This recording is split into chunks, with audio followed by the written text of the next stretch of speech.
Hello दोस्तों, आज हम लोग जानेंगे सभ्यता और संस्कृति का मतलब क्या होता है।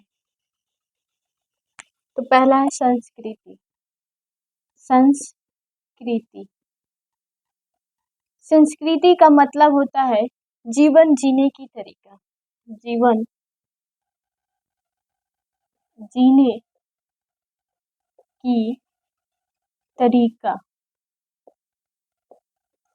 और सभ्यता का मतलब होता है सभ्यता। सभ्यता का मतलब होता है जीवन जीने की उन्नत तरीका।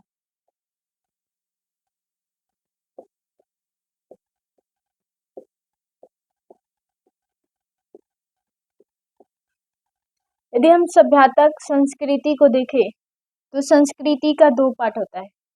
पहला भौतिक संस्कृति और दूसरा अभौतिक संस्कृति। भौतिक भौतिक संस्कृति और दूसरा अभौतिक संस्कृति।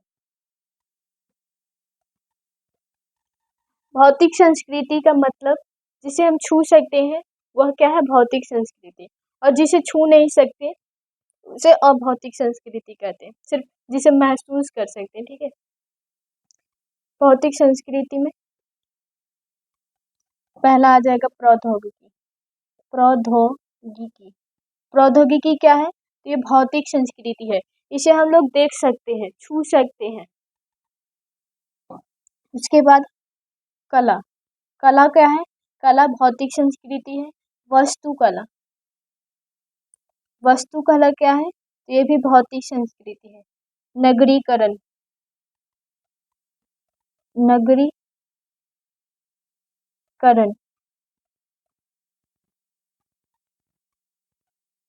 नगरीकरण लिपि और वाट माप, ये सभी क्या है, तो ये भौतिक संस्कृति। याद रखिएगा, भौतिक संस्कृति में क्या आएगा, प्रौद्योगिकी, कला, वस्तुकला, नगरीकरण, लिपि और वाट माप। भौतिक संस्कृति का मतलब जिसे हम लोग छू सकते हैं, देख सकते हैं और पकड़ सकते हैं। और अभौतिक संस्कृति का मतलब जिसे हम सिर्फ महसूस कर सकते हैं। जैसे में यहाँ पे आ जाएगा धर्म।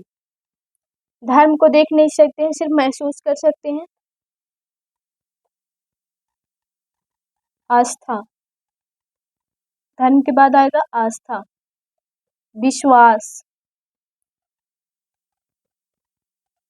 सोच, विचार, भावनाएं, ये सभी क्या है, तो अभौतिक संस्कृति है।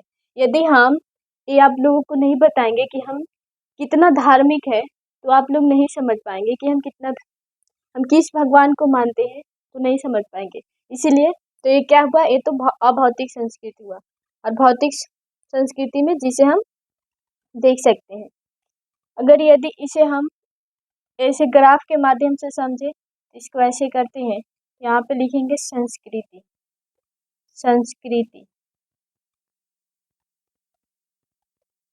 संस्कृति में जब वृद्धि होती है, यानी यह अपने सर्वोच्चता तक पहुंचता है, तो यह क्या बन जाता है, यह सभ्यता बन जाता है। सभ्यता।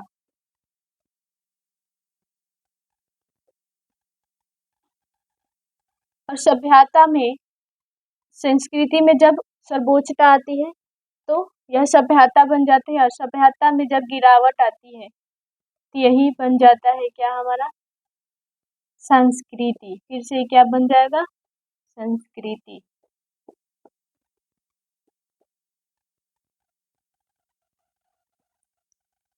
तो ये हमारा सभ्यता और संस्कृति का मतलब समझे हम लोग।